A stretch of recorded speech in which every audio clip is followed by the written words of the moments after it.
Добрый день, дорогие наши дети! Хочу вас познакомить с понятием театр, а также с людьми, которые работают в нем. Вызвать у вас желание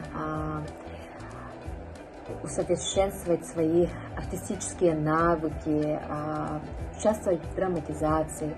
Итак, начнем. Театр – это удивительный дом, где показывают спектакли, сказки, где танцуют и поют. Взрослые и дети ходят в театр, чтобы посмотреть спектакль, отдохнуть, узнать что-то новое. Театр – это искусство сцены. Слово «театр» пришло к нам из греческого языка. Означает место для зрелищ. Самое главное в зрительском зале – это, конечно же, наша сцена, на которой играется спектакль.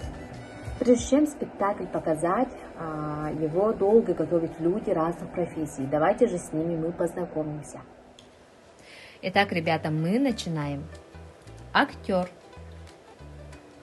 Этот человек, который выступает перед зрителями и играет в спектакле какую-либо роль. Режиссер. Именно он выбирает, какую пьесу ставить, распределяет все роли, организует и проводит все репетиции. Гример. Перед спектаклем гример накладывает актерам грим. Опытный гример может изменить лицо актера до неузнаваемости.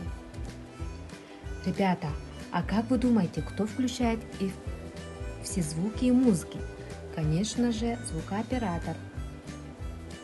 Во время спектакля он может включить любую фонограмму, например, шум дождя, гул толпы или свист ветра. Костюмер. Это тот человек, который шьет и изготавливает костюмы, так как актерам для спектакля могут понадобиться самые разные костюмы, старинные или современные, сказочные и обычные. Бутафор.